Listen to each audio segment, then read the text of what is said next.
परम शांति। आने वाले समय में आप देखोगे कि सारे एस्ट्रोलॉजर की भविष्यवाणी फेल हो जाएगी। फिर दूसरे जो भविष्यवेत्ता थे अलग अलग, जैसे नोस्ट्राडामस जैसे बहुत सारे भविष्यवेत्ता थे जिन्होंने भविष्य के बारे में बताया, और सबकी भविष्यवाणियाँ फेल हो जाएगी, क्योंकि उन्होंने जो भाषा में लिखी है कोई पढ़ नहीं सकता, नोस्ट्राडामस की भाषा। और नोस्ट्राडामस की तो काफ़ी भविष्यवाणियाँ वैसे भी फेल हो चुकी है, मगर लोग उनका नाम दे दे के अपनी एक भविष्यवाणी कर देते हैं। तो ये सब वास्तव में लोग पब्लिक समझ नहीं पाती। पब्लिक के पास कोई ज्ञान नहीं, अज्ञान है। अज्ञान रूपी अंधेरे में पब्लिक चल रही है। इसलिए ऐसे जो ग्रहों को मानने वाले लोगों के पास जाती है, एस्ट्रोलॉजर के पास, और एस्ट्रोलॉजी वाले जो फेंका फेंक करते हैं, अब ये ग्रह नहीं ये ग्रह, तो फिर ये सब अब नवचंडी हवन कराओ नहीं कराओ, अब ये सब ये नवचंडी हवनों का भी टाइम नहीं है। हवन में 33 कोटि देवताओं का भी आह्वान करते तो वो भी नहीं आने वाले, क्योंकि वो मनुष्य बन चुके हैं। सारे ग्रह जितने भी ग्रह हैं ये सारे मनुष्य बन चुके हैं। वो भीख मंगे बन के कई भीख मांग रहे हैं सारे ग्रह वाले, तो वो क्या तुम्हें देंगे। और सब वो एस्ट्रोलॉजी तो पहले परात से चली आ रही है। सब ये सारे ग्रह पहले परात वाले सब थे। तो ये लोग आम लोग हैं, इनके पास ज्ञान है ही नहीं, बुद्धि है ही नहीं। बस ये आने वाली जो बातें, जो होने वाली बातें हैं वो उनकी बुद्धि में नहीं आने वाली। अब जो होने वाला है वो ऐसा होने वाला है, सारे एस्ट्रोलॉजर भी कुछ नहीं कर पाएंगे, न बोल पाएंगे क्या हुआ, और न भविष्यवेत्ता ऐसे नोस्ट्राडामस वाले जैसे। क्योंकि न कल की अवतार होना है। कल की अवतार के बारे में तो कई वीडियो बना चुका हूँ। कल की अवतार माना विष्णु का अवतार, न हुआ है न होगा, क्योंकि अभी भी विष्णु अवतार की तो कोई बात ही नहीं है। अभी तो कलयुग 4000 साल का है, अभी तो 4,28,000 साल बाकी है कलकी का। तो ये सब बातें मैं बताना चाहता था कि अभी ज्ञानी पुरुष जो होंगे, ज्ञानी जो आत्मस्वरूप का अनुभव करेंगे और ज्ञान से जानेंगे कि अनंत कोटि ब्रह्मांड, अनंत कोटि ब्रह्मा विष्णु शंकर, तो ये सब बातें जानेंगे तब पता लगेगा कि ब्रह्मा विष्णु शंकर की भी महाब्रह्मांड में क्या वैल्यू है। ब्रह्मांड की आदि शक्ति, महाआदि शक्ति, महाब्रह्मांड की महाआदि शक्ति, गैलेक्सी, आकाशगंगा, यूनिवर्स, ग्रेट यूनिवर्स, मल्टीवर्स, ये सब ज्ञान से समझेंगे तो पता लगेगा कि यहाँ बड़ी बड़ी आत्माएं यहाँ जो फंसी पड़ी हैं इनको क्या ग्रह करेंगे। तो सबके मन में, बुद्धि में ये झूठ भरा पड़ा है, पहले से आ रहा है सब झूठ। अब नई दुनिया के लिए नया ज्ञान चाहिए। अब नया ज्ञान के लिए लोग आएंगे। अब जो पुराना ज्ञान है, जो ब्रह्मांड का, एक ब्रह्मा विष्णु शंकर की कहानी है, एक ब्रह्मांड की कहानी है। ब्रह्मा का 50 साल पूरा हो गया, पहले परात की सारे कहानी, दूसरा परात का जो 198 करोड़ साल हुआ, इसकी कहानियाँ, सतयुग, त्रेता, द्वापर, कलयुग, हर युग की कहानियाँ शास्त्रों में जो वर्णन किया हुआ है वो सब पढ़ते रहते हैं और यही बातें करते रहते हैं। मगर अब जो होने वाला है, नई दुनिया के लिए नया ज्ञान चाहिए। अब नई दुनिया जो बनने वाली है, और नया ज्ञान जो है आत्मस्वरूप में रहकर बेहद के परमपिता को याद करना, वो योग है। हद का योग नहीं है। आत्मस्वरूप में बनकर हम ब्रह्मास्मि, हम शिवोम शिवोम, वो जमाना चला गया। महाब्रह्म भी नहीं, परम महाब्रह्म भी नहीं, बेहद का ब्रह्म, बेहद का अविनाशी ब्रह्म, बेहद का अविनाशी ब्रह्म माना, ऑलमाइटी अथॉरिटी, उसको याद करना है, उसको जानना है, मानना है। बेहद के विश्व का आदि मध्य को अंत का ज्ञान जानोगे जब, तब ये सब ज्ञान आपको अभी तक जो ब्रह्मांड का, एक ब्रह्मांड का ज्ञान सुना है, ब्रह्म ज्ञानी भी तो एक ब्रह्मांड का आदि मध्य का ज्ञान जानते हैं। इससे आगे का तो ब्रह्म ज्ञान में होता ही नहीं। एक ब्रह्मांड में जो हुआ आदि मध्य अंत का ज्ञान एक ब्रह्मांड का, वो ब्रह्म ज्ञानी के पास होता है। मगर बेहद के ब्रह्म ज्ञानी जब बनेंगे तो बेहद के विश्व का आदि मध्य अंत का ज्ञान जानेंगे, तो बेहद के ब्रह्म ज्ञानी बनना है। और बेहद के ब्रह्म ज्ञानी बनने के लिए बेहद का नया ज्ञान होगा। ये पुराना वाला ज्ञान नहीं काम आएगा। पुराना ज्ञान तो पुराना हो गया, बहुत पुराना हो गया। हम ज्ञान में भी परिवर्तन होना है तो ज्ञान भी परिवर्तन होगा।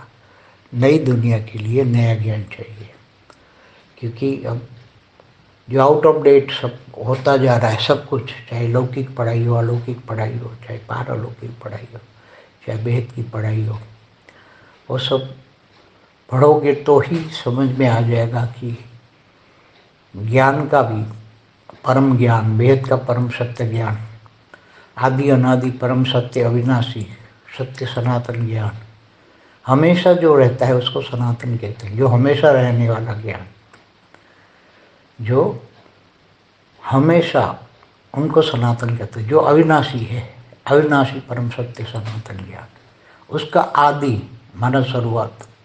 तो वेद के विश्व का शुरुआत, आदि, मध्य और अंत, अंत में क्या है, ये सब ज्ञान जब समझ में आ जाए वेद की आत्माओं को, तब ये सब बुद्धि में आ जाएगा कि भाई ये एस्ट्रोलॉजी कुछ भी नहीं है, सब बेकार है। भूत प्रेतों की बातें समझ में आ जाएगी, उड़ा, एलियन कनेक्शन, ब्रह्मांडों, दूसरे ब्रह्मांडों से आने वाली आत्माओं का ज्ञान, ये धरती पर 800 करोड़ मनुष्य आत्मा कहाँ से आई, अनेक धर्म मत पंच संप्रदाय कहाँ से आया, क्यों आया, क्यों एक को नहीं मानते, सब अलग अलग को मानते हैं, ये सब ज्ञान समझ में आ जाएगा। और जब ये ज्ञान समझ में आ जाएगा, सब कुछ वैरायटी ज्ञान, एक प्रकार का नहीं, सभी वैरायटी ज्ञान, अलग अलग प्रकार के ज्ञान जब समझ में आ जाएगा, बहुत ज्ञान सागर में डूबेंगे तब ये ज्ञान समझ में आ जाएगा। ज्ञान गंगा में नहीं, ज्ञान सागर में डूबना पड़ेगा। विचार सागर मंथन करेंगे तब ये ज्ञान समझ में आ जाएगा। तो पढ़ाई पढ़ना पड़ेगा। इसलिए वेद की आत्माओं के लिए वेद का विश्व का आदि मध्य तक का ज्ञान की पढ़ाई पढ़ना पड़ेगा। तब इसके लिए एस्ट्रोलॉजी भी कुछ नहीं है, भविष्यता भी कुछ नहीं, और आत्मस्वरूप बनेगी अपने आप को जानने की, मैं कौन हूँ, कहाँ से आया, क्यों आया, मुझे कहाँ जाना है। तो आत्माएं बहुत यही जीवन मुक्ति का अनुभव करेगी, और मुक्ति जीवन मुक्ति का अनुभव आदि। अब अंत में क्या होने वाला है ये भी ज्ञान होगा। महाकाल प्रलय में क्या, कौन कैसे बचेगा, उसका भी ज्ञान हो जाएगा। तो सब मिक्स ज्ञान है, वेराइटी ज्ञान है, बहुत ही अनेक प्रकार का ज्ञान है, कोई एक प्रकार का ज्ञान नहीं है, अनेक प्रकार का ज्ञान है। ज्ञान जब वेराइटी ज्ञान समझ में आएगा और फिर ज्ञान से सब कंपेयर करेंगे, अलग अलग चीज़ों को जज करेंगे, तब समझ में आएगा। బేహద్ పరం మహాశాంతి. బేహద్ ఆత్మిక పరివారంలకు, ఆత్మిక సోదరి సోదరులకు బాపూజీ దశరథభాయ్ పటేల్ తెలుగు ఛానల్కు స్వాగతం. ఈరోజు బాపూజీ భవిష్యవాణి ఎందుకు ఫెయిల్ అవుతుంది, ఆస్ట్రాలజీ అనేటువంటి టాపిక్ గురించి లేటెస్ట్గా చెప్పినటువంటి హిందీ వీడియో మీరు ఇప్పటివరకు విన్నారు. దీనికి తెలుగు అనువాదం బాపూజీ పరం శాంతి చెప్తూ, రాబోయేటువంటి సమయంలో మీరందరూ కూడా ఆస్ట్రాలజీ అనగా భవిష్యవాణి ఫెయిల్ అవ్వటం అనేది మీరు చూస్తారు. వేరే అనేక మంది భవిష్య వక్తలు కూడా వేరు వేరు భవిష్యవాణిని చెప్తూనే ఉన్నారు. ఏ విధంగా నాస్ట్రాడమస్ చాలా భవిష్యవాణిలు చెప్పాడు, కానీ ఆ భవిష్యవాణిల గురించి కూడా ఎక్కడ కొన్ని ప్రూఫ్లు లేవు. ఎందుకంటే అవి ఫెయిల్ కూడా అయిపోయినాయి. వారి యొక్క భాషలో రాయబడి ఉన్నాయి, నాస్ట్రాడమస్ వారి భాషలో రాయబడి ఉన్నాయి. అవి ఎవరూ కూడా చదవటం అనేది చేయలేదు. కానీ ఆ యొక్క భాష రాని వాళ్ళు ఇది నాస్ట్రాడమస్ చెప్పాడు అంటూ చెప్పేస్తూ ఉన్నారు. అవన్నీ ఫెయిల్ అయిపోయినాయి అని చెప్తూ ఉన్నారు. కానీ కొంతమంది ఆయన పేరు తీసుకొని భవిష్యవాణిని చెప్తూ ఉన్నారు. వాస్తవంగా వీళ్ళందరూ కూడా బేహద్ జ్ఞానం కానీ పబ్లిక్కి అర్థం కావటం లేదు. పబ్లిక్ దగ్గర అజ్ఞానం వల్ల పూర్తిగా అంధకారంలో నడుస్తూ ఉన్నారు. ఏదైతే గ్రహాల గురించి చెప్తూ ఉన్నారో వాళ్ళ దగ్గర ఉన్నటువంటి జ్ఞానము యాస్ట్రాలజీ అంటూ వాళ్ళ దగ్గరికి ఎవరైతే ఉంటూ ఉంటారో అవన్నీ కూడా ఎప్పుడైతే ఫేక్ ఉంటూ ఉంటాయో, రాంగ్ అయిపోతూ ఉంటాయి, అప్పుడు వాళ్ళు తప్పించుకుంటారు.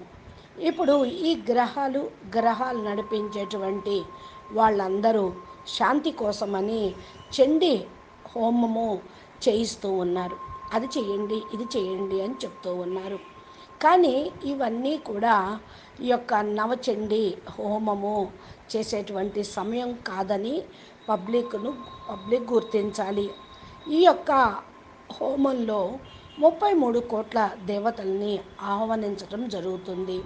వాళ్ళు రావటము లేదు కూడా.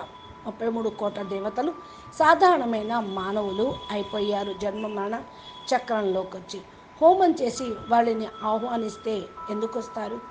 మానవులైపోయారు కదా. గ్రహాలు కూడా మానవులైపోయారు. మానవులైపోయిన వాళ్ళ దగ్గర శక్తి అనేది ఉండదు. వాళ్ళు పవర్ లాస్ అయిపోయి ఎక్కడో అక్కడ మరి తిరుగుతూనే ఉండవచ్చు. గ్రహాలు కూడా మీకు ఏమి హెల్ప్ చేస్తాయి చెప్పండి? ఇది కొంచెం ఆలోచించదగ్గ విషయము. అందరైతే యాస్ట్రాలజీ ఫస్ట్ పరార్థంలో నడిచింది. అంటే బ్రహ్మకు ఈ ఫస్ట్ పరార్థంలో ఈ బ్రహ్మాండాన్ని రచయించినప్పుడు కొంతకాలం వరకు దీని యొక్క ప్రభావము ఉన్నది. కానీ అప్పుడు గ్రహాలు ఎనర్జెటిక్గా ఉన్నాయి. ఫస్ట్ పరార్థం వెళ్ళిపోయింది. రెండవ పరార్థం బ్రహ్మకు రెండవ అర్ధాయుషు స్టార్ట్ అయింది. దీనిలో ప్రత్యేకమైనటువంటి మానవులు వాళ్ళ దగ్గర ఈ గ్రహాల జ్ఞానం కానీ, జ్యోతిష్కము, భవిష్యవాణి యొక్క జ్ఞానం అనేది లేదు. ఆత్మ, బ్రహ్మాండము, సృష్టి చక్రం యొక్క జ్ఞానం బుద్ధిలో అని లేదు. అందుకని వారి నోటికి ఏది వస్తే అది చెప్పేస్తూ ఉన్నారు. అందుకనే అవి సక్సెస్ కూడా కావటం లేదు. ఇప్పుడు ఏదైతే జరుగుతూ ఉందో అవన్నీ యాస్ట్రాలజీ అంటూ ఉన్నారు. వాళ్ళు కరెక్ట్గా చెప్పలేకపోతూ ఉన్నారు. వారికి భవిష్య వక్తలకి ఏ విధంగా నోస్ట్రాడమస్ అని చెప్తూ ఉన్నారు, అది కూడా కరెక్ట్ కాదు. ఎందుకంటే కల్కి అవతారం గురించి ఎన్నో చెప్పారు. నేను కూడా కల్కి అవతారం గురించి చాలా వీడియోల్లో చెప్పడం కూడా జరిగింది. కల్కి అవతారము అంటే విష్ణు యొక్క అవతారం, ఇంకెవరి అవతారము కాదు. ఆ విష్ణు అవతారం తీసుకోవాల్సిన సమయము ఇప్పుడు లేదు. ఎందుకని అంటే కలియుగాంతంలో అన్నారు. కలియుగం 4,32,000 సంవత్సరాలు ఉన్నది. ఇప్పుడు 4,28,000 సంవత్సరాలే కదా పూర్తయింది కలియుగం వచ్చి. మరి అన్ని సంవత్సరాల తర్వాత వచ్చేటువంటి కల్కి అవతారాన్ని ఇప్పుడు వీళ్ళు వస్తుంది, వాళ్ళు వస్తున్నారు, ఈయన కల్కి అని రకాలు చెప్తే అది కరెక్ట్ అవుతుంది? మరి జ్ఞాని ఆత్మలు ఎవరైతే ఉన్నారో వాళ్ళు ఆత్మస్వరూపంతో అనుభవం చేసుకుంటూ ఉంటారు. జ్ఞానంతో ఏదైనా గుర్తించాలి. అనంతకోటి బ్రహ్మాండాలు, అనంతకోటి బ్రహ్మ, విష్ణు, శంకర్లు ఈ విషయాన్ని కూడా గుర్తించాలి. అప్పుడే అర్థమవుతుంది. బ్రహ్మ, విష్ణు, శంకర్లు ని నడిపించేవారు మహాశక్తి. ఈ బ్రహ్మాండం మొత్తాన్ని కూడా నడిపించే శక్తి ఆదిశక్తి. ఆదిశక్తి మహాబ్రహ్మాండంను నడిపిస్తే మరి గెలాక్సీ ఆకాశగంగాను కంట్రోల్లో ఉంచుతూ ఉంటుంది. అదేవిధంగా యూనివర్సిటీలో పరం మహాశక్తి, గ్రేట్ యూనివర్స్లో పరం మహాశక్తి, మల్టీవర్స్లో కూడా శక్తులు ఉన్నారు. ఇవన్నీ జ్ఞానంతో అర్థం చేసుకోవాల్సింది. ఇక్కడ గొప్ప గొప్ప ఆత్మలు వీళ్ళందరూ కూడా వచ్చి సాధారణ మానవులై ఇరుక్కుపోయారు. దీన్ని గ్రహాలకు సంబంధించిన వాళ్ళు ఏం అర్థం చేసుకుంటారు? అందరి యొక్క మనసు బుద్ధిలో అసత్యము పూర్తిగా నిండి ఉంది. ఫస్ట్ ఎవరైతే వస్తారో వాళ్ళు కూడా గ్రహించగలుగుతూ ఉంటారు. ఇప్పుడు కొత్త ప్రపంచం కోసం కొత్త జ్ఞానం కావాలి. కొత్త జ్ఞానం కోసం ప్రజలు కూడా ఎదురు చూస్తూనే ఉన్నారు. ఇప్పుడు పాత జ్ఞానం అయిపోయింది. ఒక బ్రహ్మాండం యొక్క బ్రహ్మ, విష్ణు, శంకర్ల యొక్క కథ, ఒక బ్రహ్మాండం యొక్క కథ ఇప్పుడు 50 సంవత్సరాలు బ్రహ్మకు ఆయుష్ పూర్తయింది. ఫస్ట్ పరార్థంలోని కథలు రెండవ పరార్థంలో కథలు ఒకటి కావు. అవే ఇప్పుడు మళ్ళా రిపిటేషన్ కావు. 198 కోట్ల సంవత్సరాలు పూర్తయింది రెండవ పరార్థంలో. సత్యత్రేత ద్వాపర కలియుగాలు ప్రతి ఒక్క యుగంలో ఒక్కొక్క కథ వేరువేరుగా ఉంటూ ఉంటాయి. ఏదైతే శాస్త్రాల్లో వర్ణించబడి ఉందో అవన్నీ చదువుతూ ఉంటారు. అవే అందరికీ చెప్తూ ఉంటారు గురువులు, ఋషులు వారందరూ. కానీ ఏదైతే జరిగేది ఉన్నదో కొత్త ప్రపంచం కోసం కొత్త జ్ఞానము, కొత్త ప్రపంచాన్ని తయారు చేసే జ్ఞానము, ఆత్మస్వరూపంలో ఉంటూ బేహదు పరంపితను స్మృతి చేస్తూ ఆయనతో యోగంని జోడిస్తూ ఉంటే, కనెక్షన్ జోడిస్తూ ఉంటే వారికి అర్థమవుతూ ఉంటుంది. ఇక్కడ హద్దులో యోగం కాదు, ఆత్మస్వరూపంగా ఈ కొంతమంది అహం బ్రహ్మస్మి, శివోహం శివోహం అని చెప్తూ ఉన్నారు. ఇప్పుడు ఆ జమానా కూడా గడిచిపోయింది. మహాబ్రహ్మ గురించి, పరం బ్రహ్మ మహాబ్రహ్మ గురించి ఆలోచించిన, బేహద్ బ్రహ్మ గురించి ఆలోచించిన పని నడవదు. ఇప్పుడు కావాల్సింది బేహద్ అవినాశి బ్రహ్మ. బేహద్దికే బేహద్ అవినాశి బ్రహ్మ అంటే ఆల్మైటీ అథారిటీని జ్ఞాపకం చేయటం. దాన్ని తెలుసుకుంటేనే, అంగీకరిస్తేనే బేహద్ విశ్వం యొక్క ఆది మధ్య అంత జ్ఞానం తెలుసుకోగలుగుతారు. ఎంతవరకైతే ఈ జ్ఞానం మీ వరకు చేరదో అంతవరకు ఈ యొక్క బ్రహ్మాండం యొక్క జ్ఞానమే వింటూ ఉంటారు. బ్రహ్మ జ్ఞాని అయినటువంటి వాళ్ళు కూడా బ్రహ్మాండం యొక్క ఆది మధ్య అంత జ్ఞానం మాత్రమే తెలుసుకుంటూ ఉన్నారు అంతే. దీనికంటే ముందు బ్రహ్మ జ్ఞానంలో అనేది వాళ్ళు వెళ్ళలేకపోతూ ఉన్నారు. ఒక బ్రహ్మాండంలో జరిగింది, దాని ఆది మధ్య అంత జ్ఞానం భలే బ్రహ్మాండ పురాణంలో, శివ పురాణంలో ఉండవచ్చు. కానీ బ్రహ్మ జ్ఞానిగా వాళ్ళ దగ్గర దీనికంటే గొప్ప జ్ఞానం కావాలి అనిపిస్తూ ఉంటుంది. బేహద్దు బ్రహ్మ జ్ఞానిగా ఎప్పుడైతే అవుతారో బేహద్దు విశ్వం యొక్క ఆది మధ్య అంత జ్ఞానాన్ని తెలుసుకోగలుగుతూ ఉంటారు. బేహద్దు బ్రహ్మ జ్ఞానిగా కావాలి. బేహద్దు బ్రహ్మ జ్ఞానిగా అవటం కోసం బేహద్దు కొత్త జ్ఞానం మీరు వినాలి. అది ఎక్కడ లభిస్తుంది? పాత జ్ఞానం అనేది ఇప్పుడు పని చేయదు అని మీరు గ్రహించండి. కొత్త జ్ఞానం కోసం అన్వేషణ చేయండి. పాత ప్రపంచము అయిపోతుంది, పాత జమానా అయిపోయింది, అదంతా పాతది. అంటే బ్రహ్మాండం యొక్క ఫస్ట్ పరార్థంలో ఇవి అంతా పాతవే. ఇప్పుడు పరివర్తన జ్ఞానం అనేది కావాలి. జ్ఞానము కూడా పరివర్తన అవుతుంది. కొత్త ప్రపంచం కోసం కొత్త జ్ఞానము అనేది వస్తూ ఉంటుంది. ఇప్పుడు ఏదైతే అవుట్ ఆఫ్ డేట్ అయిపోయినప్పుడు అన్నీ అప్డేట్ చేస్తూ ఉంటారు కదా. లౌకిక విద్యలు కూడా చూడండి, ఏదైతే మరి పాత సిలబస్ అయిపోతే కొత్త సిలబస్సు పిల్లల యొక్క తెలివితేటల్ని పెంచడానికి, వాళ్ళల్లో ఉన్నటువంటి ఎనర్జీ లెవెల్స్ని పెంచడానికి కొత్త కొత్త సిలబస్ని ఏ విధంగా గవర్నమెంట్ ఇష్యూ చేస్తూ ఉందో అదేవిధంగా ఈశ్వరీయ గవర్నమెంటు, పార్లమెంటు పారలౌకిక విద్యను అనగా బేహద్దు విద్యను కూడా తీసుకొని వచ్చింది. ఇప్పుడు మీరు అది చదువుకోండి, అర్థం అవుతూ ఉంటుంది. జ్ఞానం కూడా పరమ జ్ఞానం, బేహద్దు పరమ సత్యమైన జ్ఞానం, ఆది సనాతన పరమ సత్యమైన అవినాశి సత్యమైన జ్ఞానము ఇది. ఎందుకంటే ఎప్పుడూ సదా ఉండేదాన్నే సనాతన జ్ఞానము, సత్యమైన జ్ఞానం అంటూ ఉంటారు. ఏదైతే మరి కథం అయిపోతుందో అది సనాతనం కాదు. బ్రహ్మాండం వైండప్ అవుతుంది, గెలాక్సీలు వైండప్ అవుతాయి, మహాబ్రహ్మాండాలు యూనివర్స్ కూడా వైండప్ అయిపోతూ ఉంటాయి. అవి సదా ఉండవు కదా. దానికి సంబంధించిన జ్ఞానం సనాతనం అనేది కాదనమాట. కాబట్టి ఎప్పుడూ సదా ఏదైతే ఉంటుందో దాన్ని సనాతనం, అవినాశి అంటూ ఉంటారు. మీకు ఇప్పుడు అవినాశి పరమ సత్యమైన సనాతన జ్ఞానం అనేది కావాలి.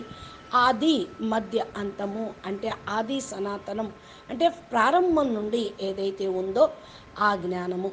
బేహద్దు విశ్వము ఎప్పుడు ప్రారంభమైంది, దాని యొక్క ఆది మధ్య అంత జ్ఞానం ఏంటి అనేది తెలుసుకుంటే బేహద్దు ఆత్మలుగా మీరు కాగలుగుతారు.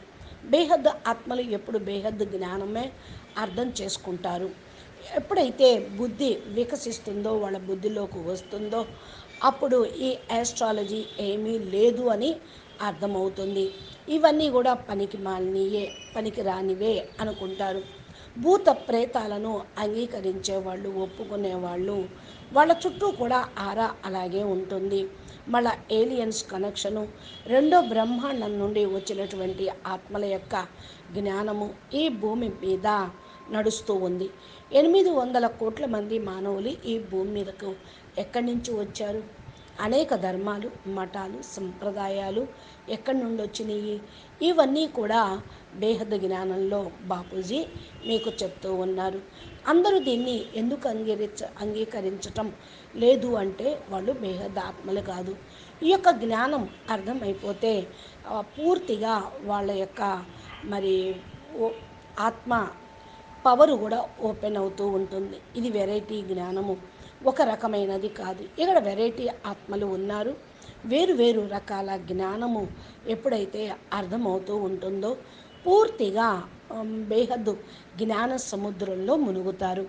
అప్పుడు జ్ఞానం అర్థమవుతుంది, గ్రహించగలుగుతారు. జ్ఞాన గంగలో మునగటం కాదు, జ్ఞాన సముద్రంలో మునిగితేనే అవినాశి జ్ఞాన రత్నాలు వస్తాయి. విచార సాగర మతనం అంటారు కదా, బేహద్దు జ్ఞాన సముద్రాన్ని చిలకాలి, అప్పుడు జ్ఞానం అవగాహన అవుతుంది. ఇదే బేహద్దు విద్య. ఈ విద్యను చదువుకోవాలి. అందుకనే బేహద్దు ఆత్మల కొరకు బేహద్దు విశ్వం యొక్క ఆది మధ్య జ్ఞానము ఇక్కడ బాపూజీ చదివిస్తూ ఉన్నారు. ఎంతవరకు అయితే ఇది అర్థం కాదో అంతవరకు ప్రాప్తి లేదు. ఈ ఆస్ట్రాలజీ అనేది కూడా ఏమీ లేనే లేదు. భవిష్య వక్తలు అనేవాళ్ళు కరెక్ట్గా కూడా చెప్పటము లేదు. ఎప్పుడైతే మీరు ఆత్మస్వరూపంగా అవుతారో తమను తాము తెలుసుకోగలుగుతారు. నేను ఆత్మ, ఎక్కడి నుంచి వచ్చాను, ఎక్కడికి వెళ్ళాలి, ఏమిటి అనేది.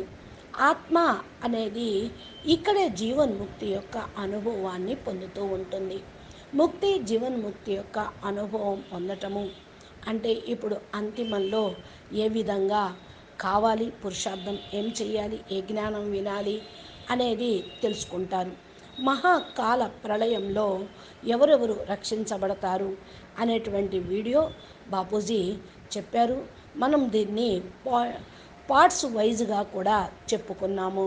ఆ జ్ఞానం మీరు మరలా ఒకసారి ప్లేలిస్ట్లోకి వెళ్ళి హిందీ తెలుగు ప్లేలిస్టు అనేది బాపూజీ దశరథభాయ్ పటేల్ తెలుగు ఛానల్లో ఉన్నది.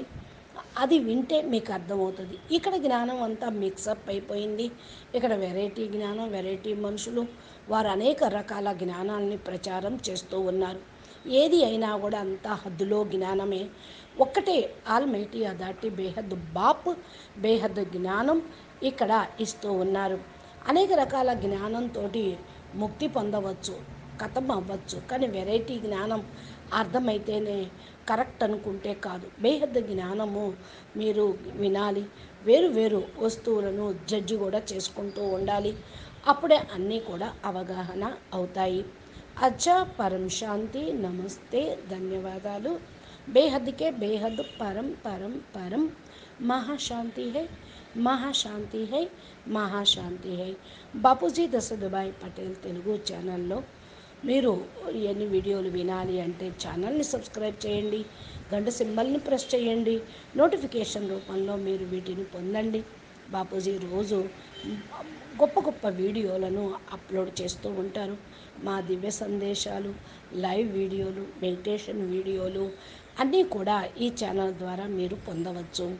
అచ్చా, పరమశాంతి. మీకు ఈ వీడియో నచ్చినట్లయితే లైక్ చేయండి, అందరికీ తెలియచేయాలి ఈ యొక్క రహస్యాన్ని అనుకున్న వాళ్ళు షేర్ చేయండి, మంచి కామెంట్ పెట్టండి. అచ్చా, నమస్తే, ధన్యవాదాలు. పరం మహా